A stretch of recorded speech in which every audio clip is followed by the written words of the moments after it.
우리에게 언약하시지 않고 하시는 일은 하나도 없어요. 그래서 성경을 보면 성경 전체가 하나님의 언약으로 이루어져 있는 거예요. 하나님께서 사람을 창조하시고 그리고 그 사람들을 에덴 동산에 두시고 난 후에 하나님께서 창세기 2장 17절에 선악을 알게 하는 나무의 열매는 네가 먹지 말라. 그것을 먹는 날에는 반드시 죽으리라고 하시는 그 언약부터 시작해서 모든 하나님의 우리를 행하시는 일들이 다 언약에서 시작됐고 또 예수 그리스도를 이 땅에 보내주신 것도 바로 성경에 언약하신 대로 보내주신 거예요. 로마서 1장에 보면 예수 그리스도의 종 사도 바울은 하나님의 복음을 위하여 택정함을 입었나니 이 복음은 하나님의 선지자들을 통하여 그의 아들에 관하여 성경에 미리 약속하신 것이라 이렇게 말씀하고 있어요. 인류 역사에서 가장 중요하신 분이 바로 예수님이신데 그 예수님까지도 보내실 것을 성경에 약속하셨어요. 오늘 지금 우리가 요즘 뉴스를 장식하고 있는 가장 핵심적인 뉴스가 바로 이제 지금 이스라엘 땅이 그 하마스라는 단체로부터 공격을 받던 그런 일들이에요. 그런데 그 공격이 그냥 어제 오늘에 이루어진 이유 때문에 그 공격이 이루어진 것이 아니라는 것을 우리는 알 수 있습니다.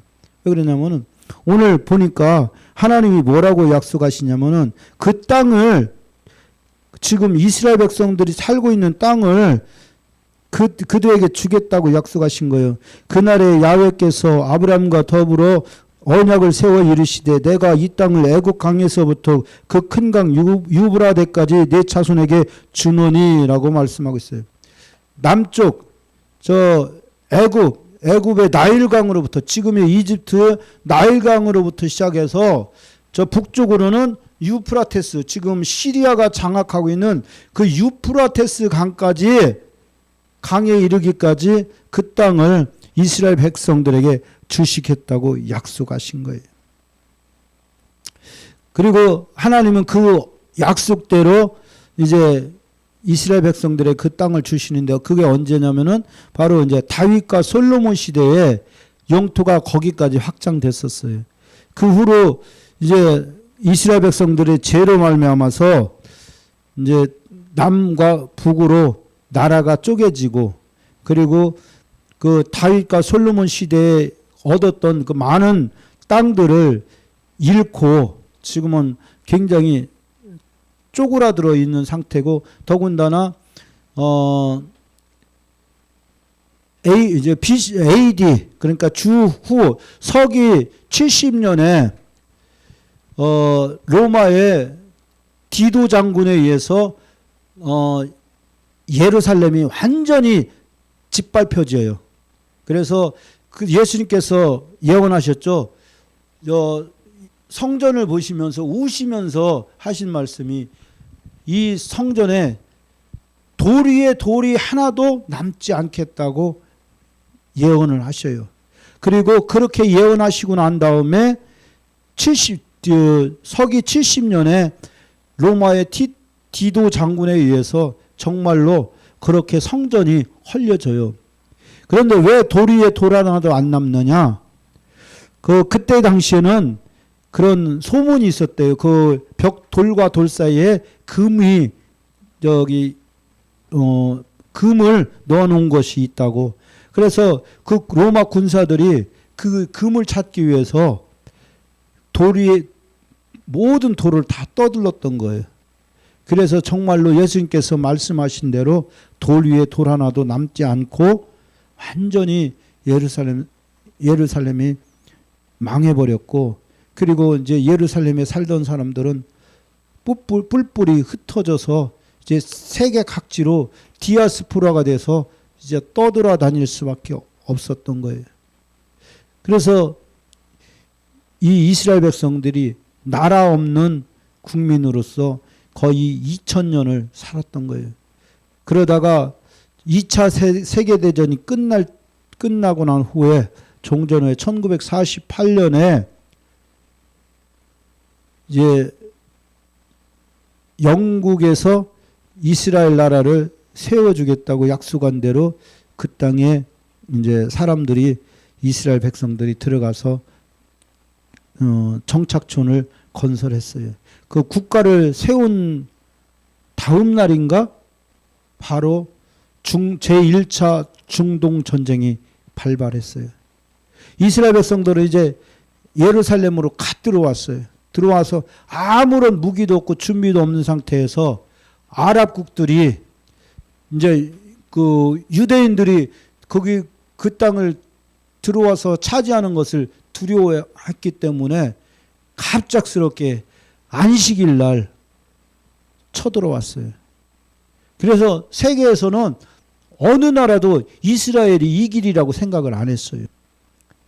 그런데 놀랍게도 아무런 준비도 없었던 유대인들이 그 아랍 수억 명의 그 군대를 물리치고 오늘날의 이스라엘 국가를 건설했던 거예요. 그것은 그들이 잘나서가 아니라 그들이 강해서가 아니라 하나님의 언약이 그들과 함께하고 있기 때문에 오늘 18절에서 말씀하고 있잖아요. 아브라함과 더불어 언약을 세워 이르시되 내가 이 땅을 애굽 강에서부터 그 큰 강 유브라데까지 네 자손에게 주리라. 하나님께서 한 번 약속하신 것은 반드시 이루어지는 거예요. 그리고 이제 그 위에 이제 12절부터 내용이 나오잖아요. 이 내용이 뭐냐면은 1절부터 하나님께서 아브라함에게 약속을 하시죠. 그런데 제가 먼저 기도원에서도 설명을 드렸어요. 아브라함의 약속에 아브라함의 언약에 대해서 아브라함이 하나님의 약속을 시간이 가도 하나님의 약속이 이루어지지 않으니까 이제 하나님이 나한테 약속한 것을 더 이상 지키지 않을 것이라고 하는 그런 의심을 갖고 자기 집에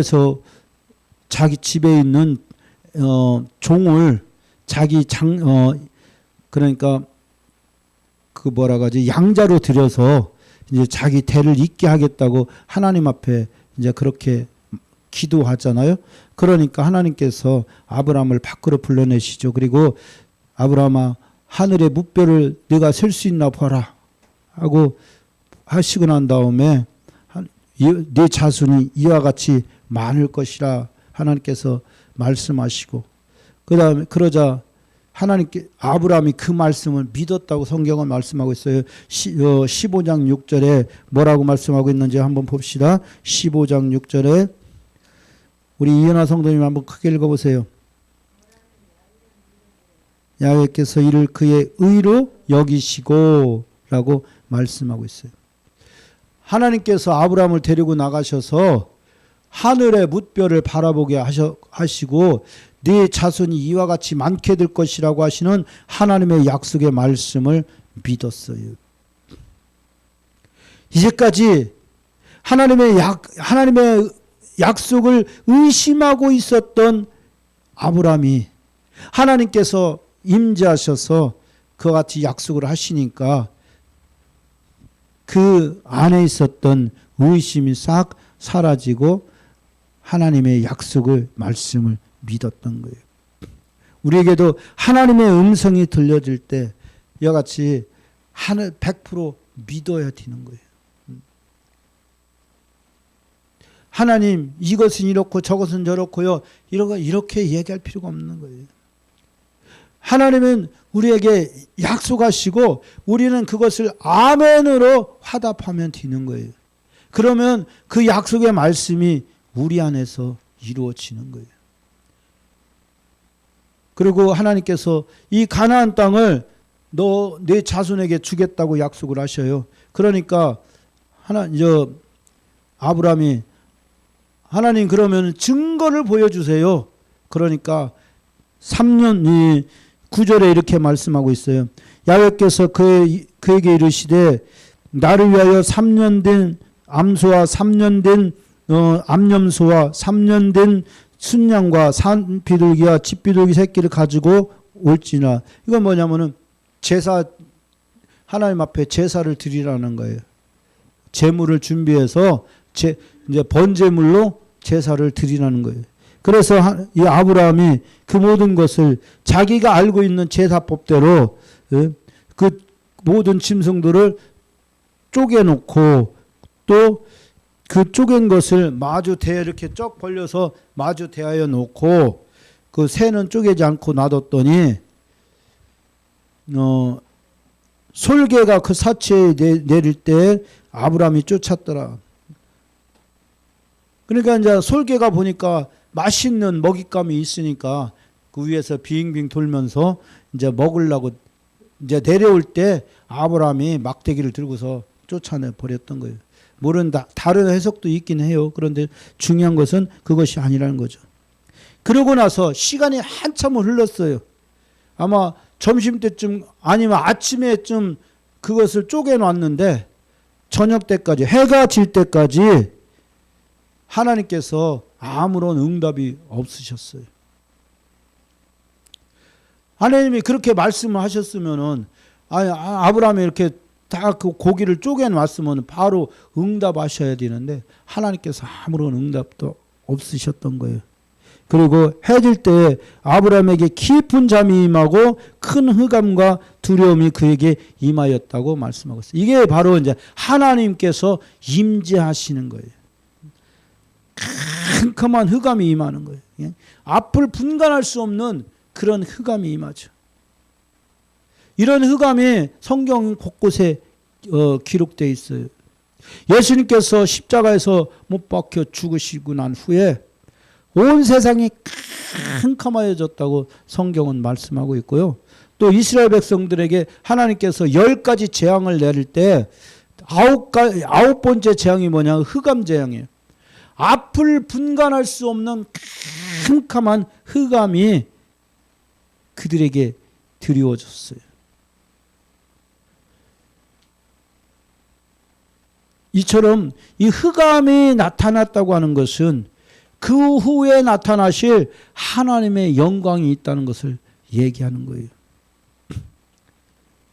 그러고 난 다음에 이제 13절에 하나님께서 등장하시잖아요. 야훼께서 아브라함에게 이르시되 너는 반드시 알라 네 자손이 이방에서 객이 되어 그들을 섬기겠고 그들은 400년 동안 네 자손을 괴롭히리니. 이 얘기가 어디에 이 얘기대로 하나님께서 이제 약속을 지키시는데 그게 바로 이제 출애굽기 사건이 되는 거예요. 이제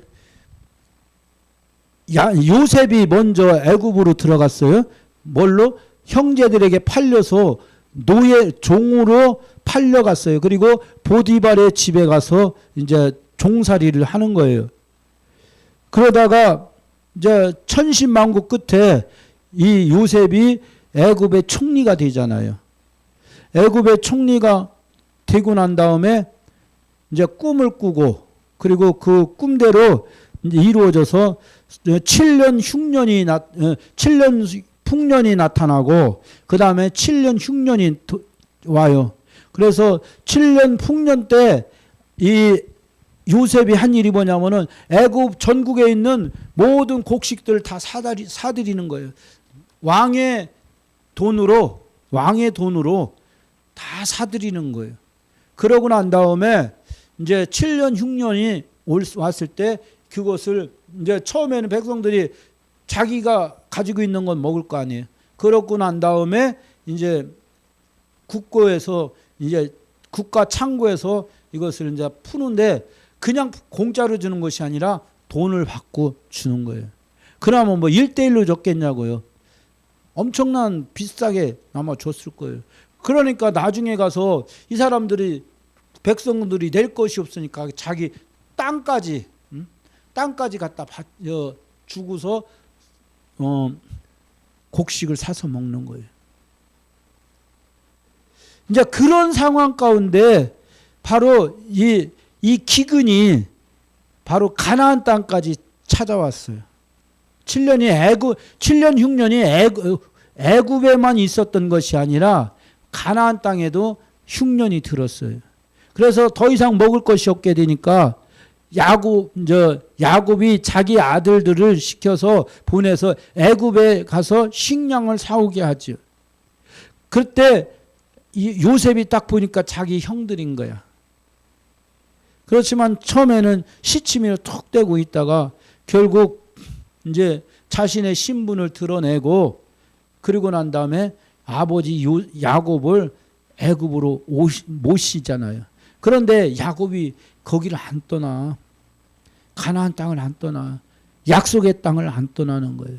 내가 죽어도 여기서 죽겠다고 하는 그런 고집 아닌 고집을 피우는 거예요. 왜? 아직도 이 야곱은 그 막내 아들을 잊지 못하고 있는 거예요. 이제 막내는 아니지. 이제 그 밑에 또 베냐민이 있으니까 야곱 다음에 베냐민이 있어요. 그렇지만은 어쨌든 간에 야곱은 그 아들을 요셉을 기다리면서 거기를 떠나려고 하지 않아요. 그러다가 결국 요셉이 애굽의 총리가 됐다는 얘기를 듣고 이제 애굽으로 내려가요. 그때 내려간 사람이 70명 또는 73명이었다고 성경은 말씀하고 있어요. 그리고 이제 거기 처음에는 그 애굽의 왕이 굉장히 우호적이었어요. 자기가 아끼는 총리의 가족들이니까 얼마나 아껴 줬겠어요. 최고의 아주 국가적인 대접을 해줬겠죠. 그래서 고센이라고 하는 그 지역에서 이 야곱의 가족들이 모여 살았어요. 그러다가 이제 애굽의 정권이 바뀌어요. 그래서 전에는 그 애굽 요셉 가족에 대해서 굉장히 친절하고 우호적이었던 그런 왕이 이제 물러나고 정권이 이제는 요셉에 대해서 요셉을 알지 못했던 왕이 들어서는 거예요. 그러니까 어떤 일이 생기냐면은 자기들에게 있는 이 이스라엘 가족들을 보기 시작하는 거예요. 숫자가 기하급수적으로 막 늘어나기 시작하는 거예요. 처음에는 70명이었으니까 아무런 문제가 없었어요. 그런데 얘들이 700명이 되고 7,000명이 되고 막 늘어나기 시작하는 거예요. 그러니까 이제 애굽의 바로가 생각하기를, 아니면 또 신하들이 생각하기를, 야, 이거 우리가 쟤들을 그냥 놔두면 안 되겠다. 쟤네들 저대로 나오면은 만약에 애국 군대가 우리나라를 쳐들어오면, 적군이 우리나라를 쳐들어오면은 우리 등 뒤에서 우리에게 칼을 꽂을 수 있겠구나 하는 그런 정상적인 판단을 해요. 그게 맞아요. 그렇기 때문에 이제 그때부터 이 이스라엘 백성들에게 압박이 들어가는 거예요. 그래서 산하 제한이 시작되는 거예요. 출애굽기에 보면은 1장에 보면은 십보라와 부하라고 하는 그런 산파들에게 애굽 왕이 명령하죠. 그래서 이스라엘 여자가 아이를 출산할 때 가서 보고 산의 아이면 죽여버리고 계집 아이면 살려줘라. 그렇지만 이 십보라와 부하는 어떤 사람이었느냐? 살아있는 권력을 가진 왕의 말을 더 무서워한 것이 아니라 하나님을 더 두려워하는 사람이었어요. 그래서 왕의 명령대로 하지 않아. 결국은 계속 아이가 태어나는 것을 바로가 보고 괘씸하게 여겨서 이 십보라와 부하를 불러들이는 거예요. 그리고 딱 협박을 하는 거죠. 고문틀에 딱 앉혀놓고, 너 왜 내가 시키는 대로 안 하냐? 죽여버리겠다. 그러니까 십보라와 부하가 하는 얘기가, 왕이시여, 우리가 안 죽이려고 해서 안 죽인 것이 아니라 우리가 히브리인들이 얼마나 건강한지 애를 낳는다고 해서 우리가 빨리 뛰어가 보면은 이미 낳았더이다 하고 이제 그런 말을 거짓말을 하는 거죠. 그렇게 해서 이 하나님께서 이 시브라와 부하 가정에 가문에 엄청난 축복을 주시는 거예요. 왜? 하나님을 두려워할 줄 아는 사람. 세상 권세와 세상적인 그런 권력을 두려워한 것이 아니라 하나님을 두려워할 줄 아는 사람이었기 때문에 하나님께서 그 가문에 복을 내리셨어요. 오늘 이 시대도 마찬가지예요. 정말로 우리가 사람의 어떻게 생각하는 하는 것을 관심 두는 것보다 하나님께서 지금 내게 원하시는 것이 무엇인가 그것을 생각하는 사람에게 하나님 오늘날도 복을 주시는 거예요. 내가 예수를 믿긴 믿는데 왜 이렇게 내 인생이 힘들고 어려우냐?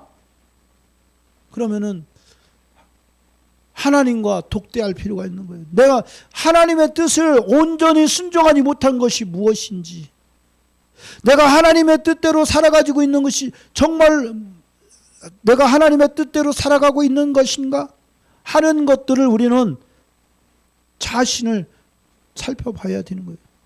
그래서 성경에서 말씀하시는 것이 내가 고난당하는 것이 내겐 유익이라 이로 말미암아 내가 주의 율례들을 배우게 되었나이다. 주의 율례들이 뭐예요? 하나님의 말씀과 하나님의 법, 하나님께서 내게 원하시는 것이 무엇인가 하는 것들을 배우게 되는 거예요. 내가 하는 일이 잘 되고 순조롭고 순탄하고 뭐 세상에서 잘 나간다고 해봐요. 그러면 우리 어떻게 했어요? 하나님에 관심 없어요. 그거 돈 있는 돈 쓰고 먹고 하고 즐기느라고 하나님에 대해서는 도대체 관심이 없어요. 그런데 우리가 언제 관심이 있느냐? 우리가 나도 생각하지 못한 내가 이해할 수 없는 고난을 당할 때 나는 하나님의 뜻이 무엇인가 하고 우리는 돌아보게 되는 거예요. 세상 물질보다도 하나님을 더 두려워하는 사람이 하나님의 복을 받는 거예요. 그래서 시편 1편은 뭐라고 말씀하겠어요? 복 있는 사람은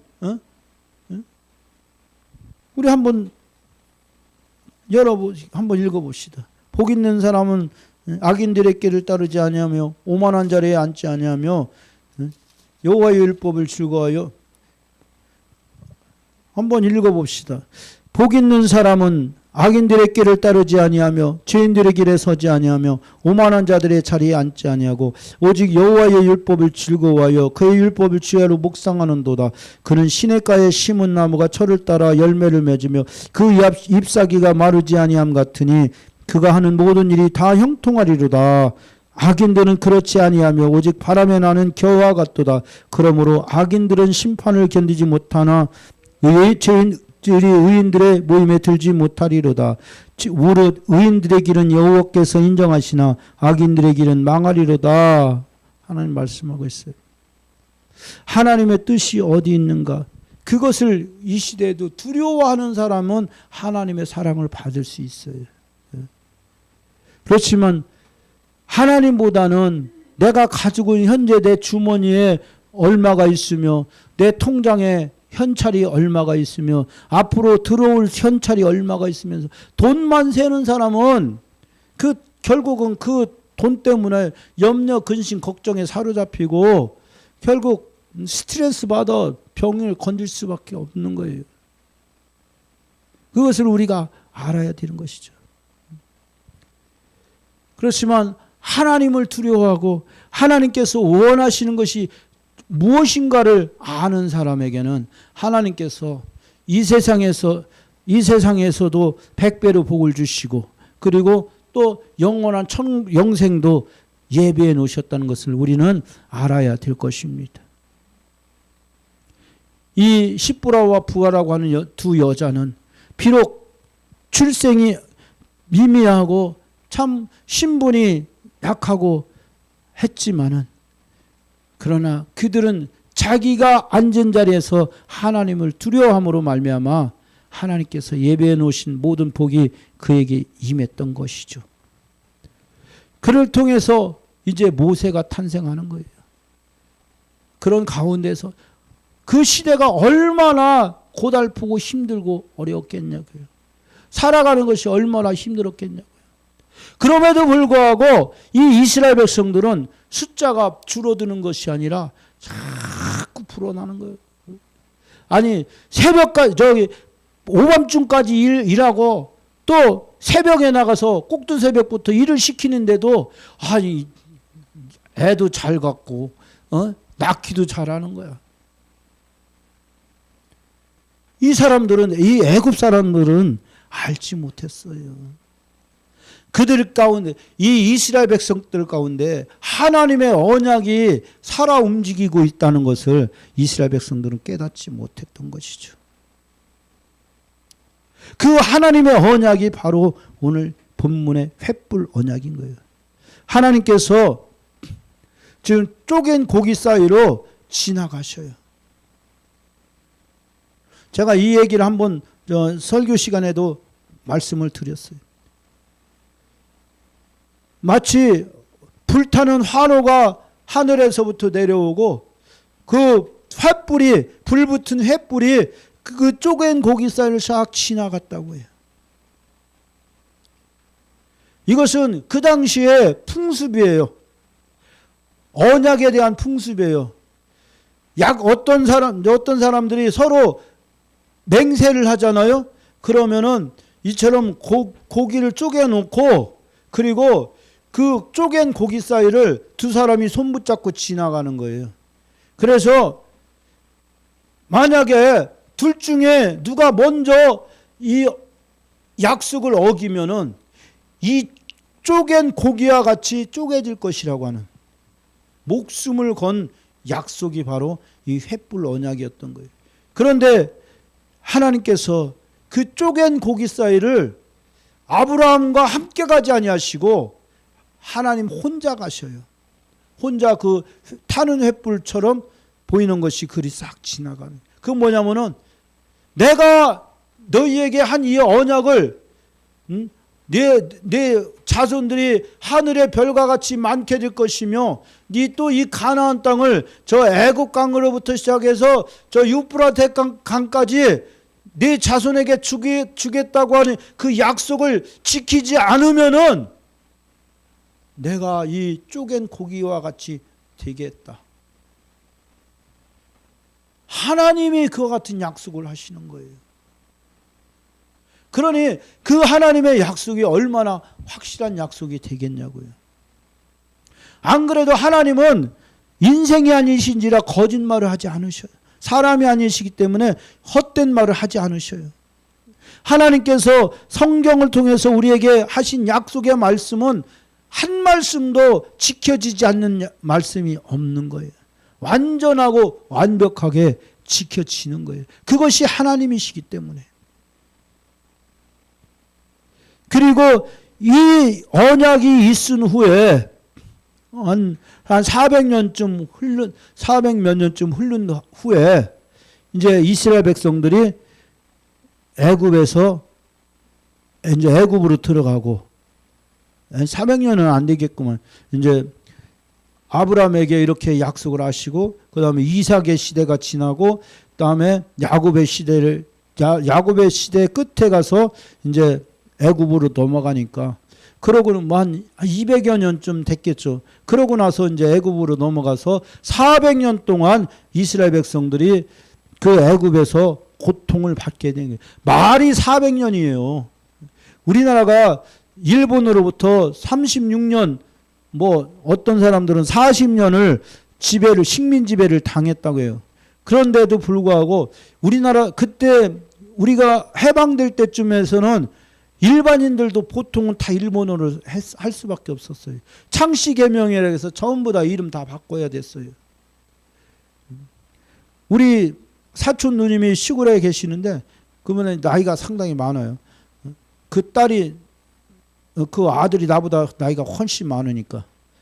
그런데 이 양반 일자무식인데도 일본말 하라고 하면 그렇게 잘해요. 네. 그 이제 들은 게 있어서 그렇게 일본말을 잘하더라고요. 그런데 만약에 이게 우리나라가 한 100년만 일제치하에서 있었다고 한다면은 이 한민족이라고 하는 민족혼이 과연 존재했을 것인가? 일제 말기에 가서 수많은 사람들이 애국운동을 하던 독립운동을 하던 수많은 사람들이 다 변절해요. 네. 이제 우리가 독립할 일은 없겠다. 왜? 일본은 막 세계를 향해서 세계를 정복해 나가고 있으니까. 세계를 상대로 저 큰 나라 미국을 상대로 전쟁을 일으키고 승승장구하고 있는 거예요. 그러니까 이 사람들이 전 시국에 돌아가는 모습을 보고서 포기를 하는 거예요. 그래서 만해 한용운 같은 사람이 처음에는 그렇게 3.1 독립운동이 그 만세운동을 일으키고 했던 그런 사람도 나중에 가서 일본 편으로 돌아서는 거예요. 그만큼 이 조선의 이 1940년대가 조선에게는 굉장히 암울한 시대였어요. 그런데 이스라엘 사람들은 지금 어디가 살고 있어요? 애굽 안에 살고 있어요. 그리고 그게 400년이라고 하는 세월을 지금 고난을 당하고 있어요. 그렇다고 한다면은 아마 어지간한 나라 같았으면 민족혼이 사라지고 아마 애굽 사람들에게 동화됐을 수도 있었어요. 그런데 하나님께서 그들을 지켜주신 거예요. 그래서 고센이라고 하는 그 지역에 가서 따로 그들만의 문화를 가지고 살았어요. 우리 성도님도 저 중국에서 오실 때 그 조선족이라고 하는 그 이름이 그런 걸 얘기하는 거예요. 제가 그 우리 동기 통역하던 그 동기 여자 전도사님한테도 그랬어요. 당신들은 육지에 살았지만은 섬에 살았던 사람들이다. 그래서 이 본토에 살고 있는 우리보다도 더 오랜 전통을 가지고 있다. 그러니까 옛날부터 이어져 오는 그 전통이 그대로 당신들은 살아있는 이유가 그쪽에서 연변이나 그쪽에서 집단촌을 형성하고 살았기 때문에 그 문화를 지킬 수가 있었다. 만약에 여러분들이 베이징이나 상하이나 이런 데 살았다고 한다면은 아마 한족에 휩쓸려서 거의 조선족이라고 하는 한민족이라고 하는 그 민족의 정체성은 거의 없었을 거예요. 그렇지만 그 연변이라고 하는 그 지역에 살고 있었기 때문에 마을을 형성하고 문화를 지키고 살아가고 있었기 때문에 지금까지 그런 한국말을 잊어버리지 않고 또 한국 문화를 가지고 한국인보다 더 한국인다운 사투리를 할 수 있는 것이 바로 그런 것들이에요. 그 집단촌을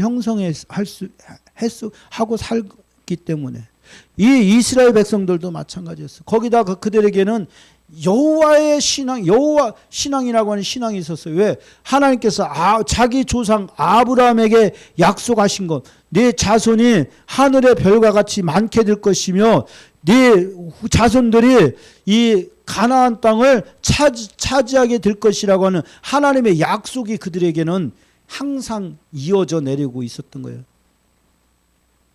그들이 비록 노예로 살지만은, 그들이 비록 종으로서 살지만은 그들 가운데는 하나님의 약속이 살아서 면면이 흘러내리고 있었던 거예요. 그렇기 때문에 그들 안에 십부라와 부하 같은 그런 산파도 존재할 수 있었고, 또 그들 안에서 모세라고 하는 걸출한 하나님의 선지자가 태어날 수 있었던 것이죠.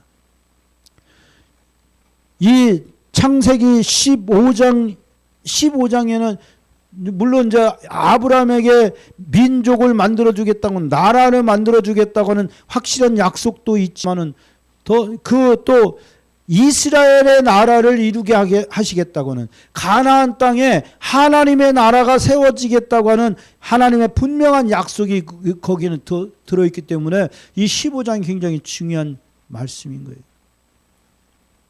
왜? 그 땅에서, 그 가나안 땅에서 예수 그리스도가 태어나실 것이기 때문에. 하나님께서는 이처럼 벌써 수백 년 전부터 준비를, 이스라엘 백성들이 애굽을 떠나서 출애굽할 준비를 갖추고 있었던 거예요. 그래서 이제 다음으로 이어지는 이야기가 뭐냐면은 열 재앙을 통한 유월절이 나오는 거예요. 이런 역사적인 배경이 있었기 때문에 이스라엘 백성들이 자기들의 민족적인 정체성을 지킬 수 있었고, 또 하나님께서 그들을 보호하시고 그들을 인도하시기 위해서 10가지 재앙을 애굽 땅에 일으키시고, 그리고 그 10재앙 끝에 이제 유월절이라고 하는 놀라운 방법으로 하나님께서 이스라엘 백성들을 인도하시는 거예요.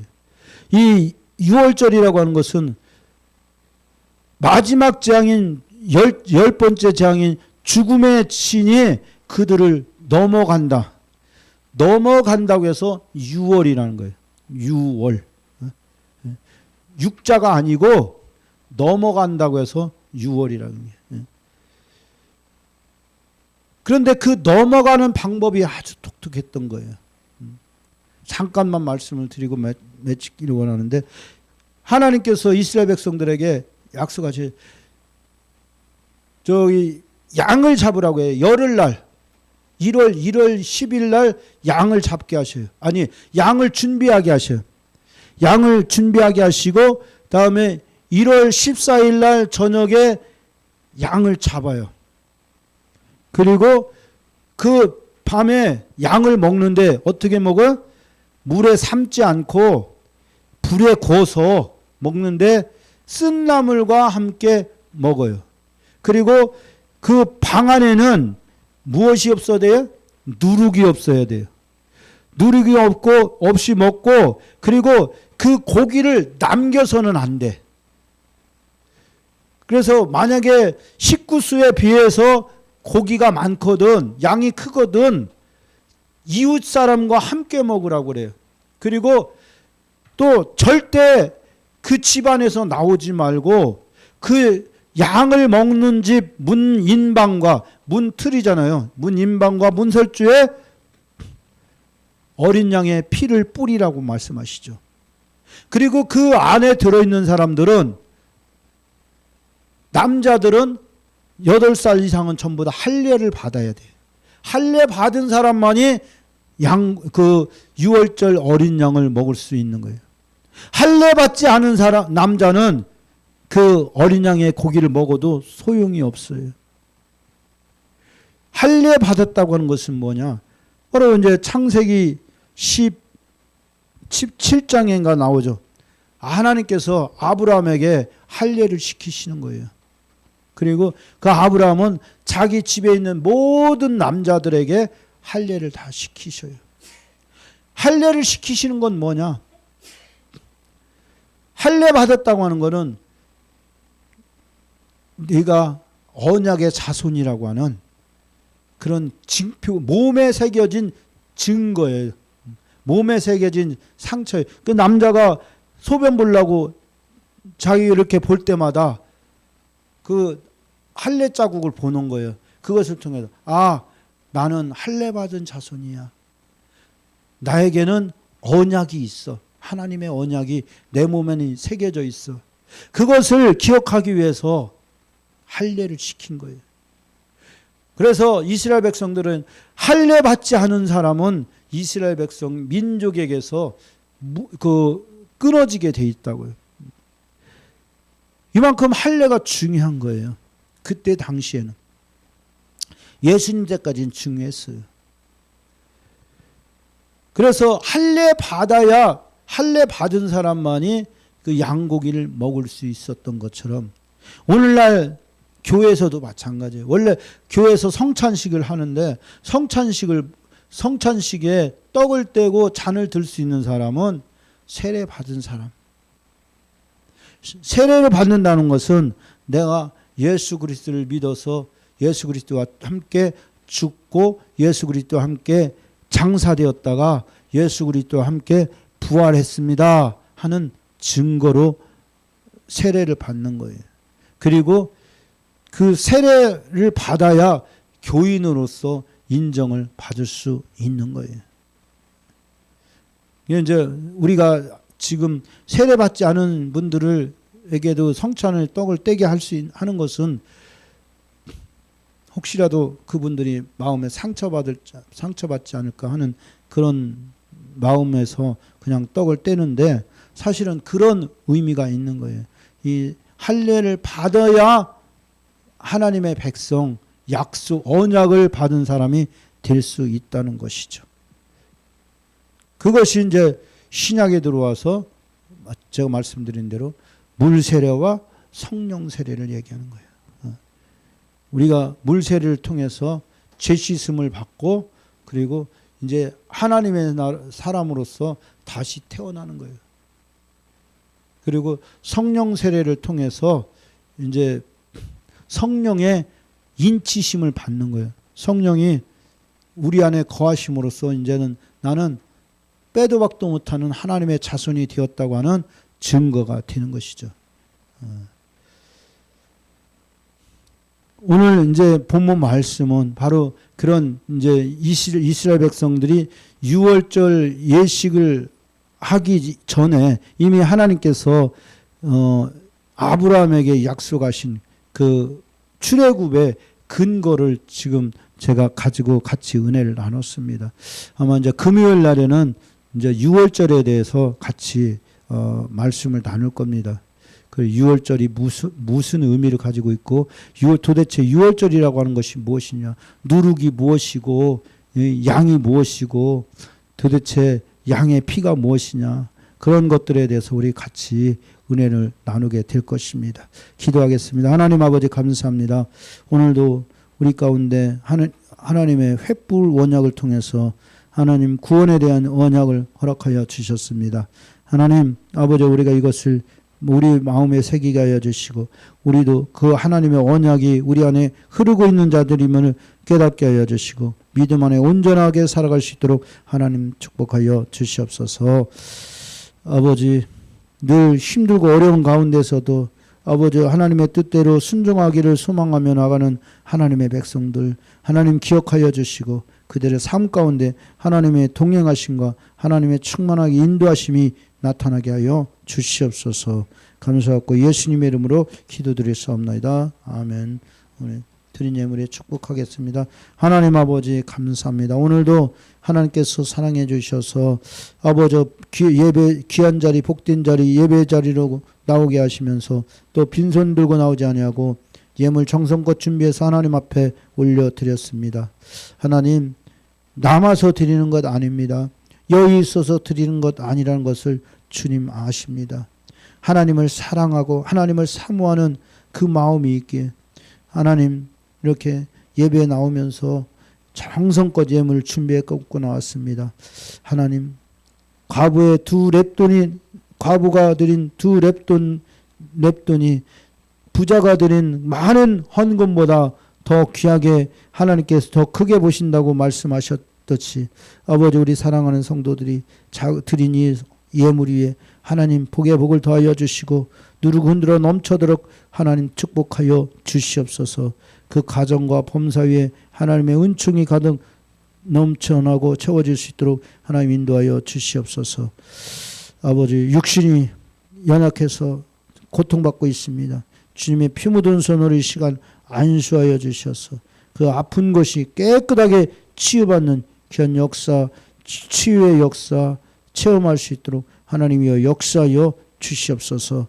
의인은 믿음으로 말미암아 살리라고 말씀하셨사오니 살리는 역사가 그 안에 그 인생 가운데 그 육신 가운데 충만하게 넘쳐나게 하여 주시옵소서. 감사하고 예수님의 이름으로 기도드렸사옵나이다. 아멘. 지금은 우리 주 예수 그리스도의 은혜와 하나님의 사랑하심과 보혜사 성령님 내주교통 충만케 하신 은혜가 수요일날 저녁에 주님 전에 나와서 하나님의 말씀을 듣고 말씀대로 순종하며 살아가기 소망하며 나가는 사랑하는 임마누엘 순복음교회 성도 개인 가정 범사 위에 직장의 사업장에 이제로부터 영원토록 함께 있을 지어다. 아멘. 할렐루야. 것으로 주의 수예배도 모두 마치겠습니다. 하나님께 영광 박수를 드리겠습니다.